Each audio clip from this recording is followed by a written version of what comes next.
Kadang-kadang kalau kita membaca komentar dari kaum-kaum waham ini, memang ini jadi bahan lelucon begitu. Karena banyak dari mereka itu mereka tidak mengerti apa yang mereka tuliskan. Tapi koar-koarnya seolah-olah yang paling pinter, yang paling ngerti gitu loh. Nah ini kalau didiamkan, ngelunjak. Mari kita gas.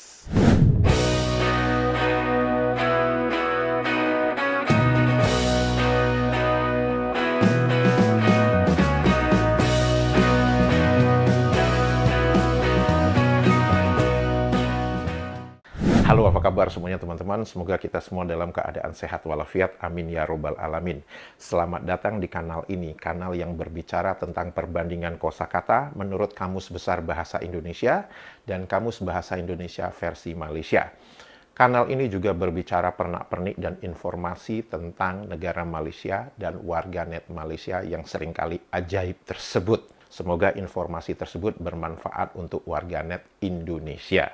Edisi Ngabuburit kali ini saya akan berbicara tentang 2 kosakata bonus 1 kosakata. Di mana kosakata ini adalah kosakata yang umum digunakan di Indonesia dan saya yakin warga Indonesia mengetahui kosakata ini. Kosakata pertama adalah keponakan. Menurut Kamus Besar Bahasa Indonesia, keponakan itu adalah anak saudara kemenakan. Apakah ada kosakata keponakan di dalam Kamus Bahasa Indonesia versi KW? Keponakan di dalam Kamus Bahasa Indonesia versi KW tertulis sebagai anak saudara kemanakan. Disebutkan keponakan itu adalah kosakata pungutan bahasa Jakarta. Mengapa tidak dituliskan itu kosakata pungutan bahasa Indonesia?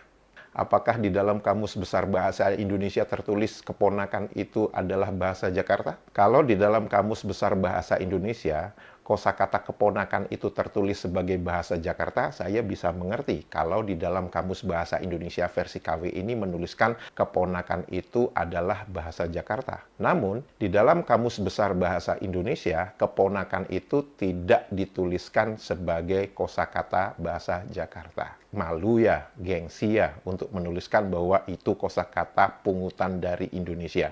Jakarta itu ada di mana sih? Di Malaysia. Kosakata kedua adalah kepruk. Kepruk mempunyai definisi pukul sampai pecah.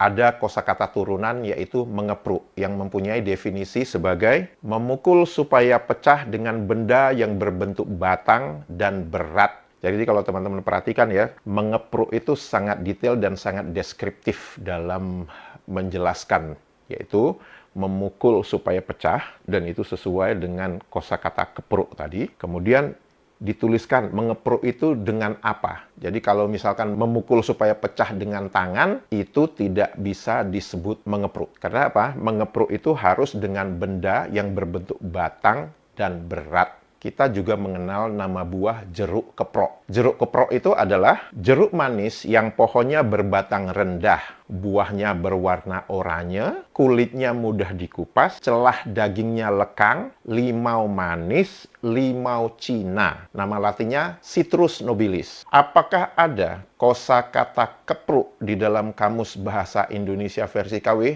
Ada dong. Masa enggak ada? Kan semua kosakata yang ada di Kamus Besar Bahasa Indonesia juga pingin ada di dalam Kamus Bahasa Indonesia versi KW ini. Mari kita lihat apa definisi kepruk di dalam Kamus Bahasa Indonesia versi KW ini. Kepruk mempunyai 2 definisi di dalam Kamus Bahasa Indonesia versi KW. Definisi pertama itu langsung dalam bentuk sebuah kalimat, yaitu tukang kepruk. Jadi kita bisa melihat kepruk itu maksudnya pukul. Jadi kalau disebutkan tukang kepruk berarti tukang pukul. Kemudian ada juga kosakata mengepruk di dalam Kamus Bahasa Indonesia versi KW ini. Definisinya adalah memukul hingga pecah atau cedera parah. Tidak disebutkan memukul menggunakan apa. Jadi bisa aja memukul dengan menggunakan tangan sehingga pecah. Jadi kalau ada orang sakti gitu ya, bisa memukul kelapa sampai pecah gitu. Berarti itu menurut Kamus Bahasa Indonesia versi KW itu disebut mengepruk juga itu. Mengepruk kelapa. Kemudian di situ disebutkan mengepruk ngepruk kepala. Saking saktinya orang itu, jadi bisa memukul kepala orang sampai kepalanya itu pecah dengan tangannya gitu. Wah, sakti banget gitu. Jadi menurut Kamus Bahasa Indonesia versi KW ini, mengepruk itu bisa dengan jari, mengepruk itu bisa dengan tangan, mengepruk itu definisinya jadi rancu kan? Cedera parah atau memukul hingga pecah. Cedera parah bukan harus memukul hingga pecah loh ya. Dan kalau kita perhatikan teman-teman, di situ ada definisi kedua untuk kosakata kepruk. Apa definisinya? Kepruk itu langsung mempunyai kalimat jeruk kepruk, sejenis limau manis, citrus nobilis. Di situ dituliskan itu adalah kosakata pungutan bahasa Jawa. Definisi ini sama nggak dengan jeruk keprok? Apakah ada kosakata keprok di dalam Kamus Bahasa Indonesia versi KW? Ada dong. Kan semuanya pengen diborong. Keprok di dalam Kamus Bahasa Indonesia versi KW mempunyai kalimat turunan jeruk keprok, sejenis limau manis, citrus nobilis, dan itu dituliskan kosakata pungutan bahasa Jawa. Menurut definisi Kamus Bahasa Indonesia versi KW, kepruk dan keprok itu sama. Sama-sama menunjukkan itu nama jeruk. Jeruk kepruk, jeruk keprok. Ayo silahkan kepada teman-teman yang bersuku Jawa untuk menuliskan di kolom komentar apakah penyebutan nama jeruk itu sama dengan kepruk. Teman-teman bisa melihat semua definisi keponakan, definisi kepruk, definisi jeruk keprok itu sama persis dengan Kamus Besar Bahasa Indonesia. Pertanyaannya sekarang, siapa yang meniru siapa? Dan sebagai informasi juga, kosakata kepruk yang menunjukkan memukul sampai pecah, kepruk sebagai nama jeruk kepruk, dan juga kosakata keprok yang sebagai nama jeruk, itu juga sudah ada di dalam Kamus Bahasa Indonesia versi KW edisi kedua tahun 1986. Pertanyaannya, apakah kosakata kepruk, apakah kosakata keprok itu digunakan di Malaysia? Saya yakin dan percaya kosakata kepruk dan keprok itu tidak digunakan di Malaysia. Karena menurut pernyataan oleh salah satu warganet Malaysia ini, 95% kosakata pinjaman yang berasal dari Indonesia dan unsur-unsur yang ada di Indonesia itu tidak laku dan tidak digunakan di Malaysia. Kemudian, apakah kosakata keponakan itu digunakan di Malaysia? Sama.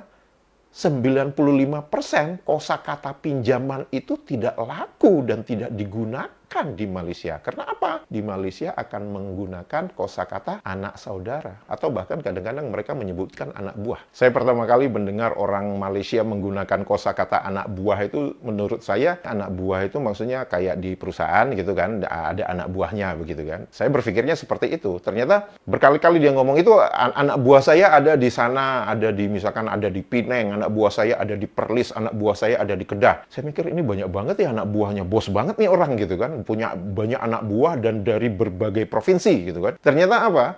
Anak buah itu adalah keponakan atau anak saudara begitu. Nah, mari kita lihat. Apa sih definisi anak buah menurut Kamus Bahasa Indonesia versi KW ini? Orang yang termasuk dalam sesuatu keluarga, negeri, dan lain-lain. Rakyat Malaysia bisa menjelaskan ini apa yang dimaksud dalam definisi pertama, kosakata anak buah di dalam kamus kalian ini. Oke, yang kedua, orang yang termasuk dalam sesuatu pasukan atau terletak di bawah tanggung jawab seseorang. Nah, ini yang saya mengerti ketika rakyat Malaysia ini mengatakan anak buah, saya berpikirnya, oh ini orang yang di bawah tanggung jawab seseorang itu. Jadi ketika dia ngomong, oh anak buah saya ada di sana, anak buah saya ada di sana. Gila banget ini orang. Banyak banget anak buahnya gitu kan.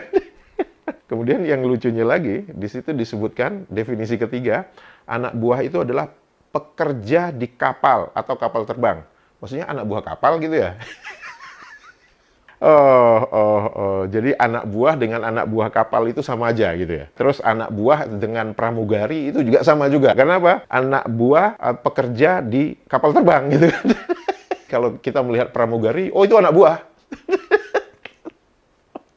Kembali ke pertanyaannya lagi, apakah kosakata keponakan, kosakata keprok, kosakata keprok yang ada di dalam Kamus Bahasa Indonesia versi KW ini menjiplak Kamus Besar Bahasa Indonesia, atau Kamus Besar Bahasa Indonesia yang menjiplak Kamus Bahasa Indonesia versi KW ini? Kalau menurut logika yang sehat, berdasarkan fakta-fakta yang saya bisa tunjukkan kepada teman-teman, di mana fakta pertama, di dalam kata pengantar edisi pertama Kamus Bahasa Indonesia versi KW tahun 1970, di sana dituliskan dengan jelas bahwa mereka dipinjamkan kosakata bahasa Indonesia ke dalam kamus mereka karena tidak mempunyai banyak perbendaharaan kosakata. Oleh karena itu, mereka perlu meminjam kosakata-kosakata dari bahasa Indonesia. Itu fakta pertama. Fakta kedua,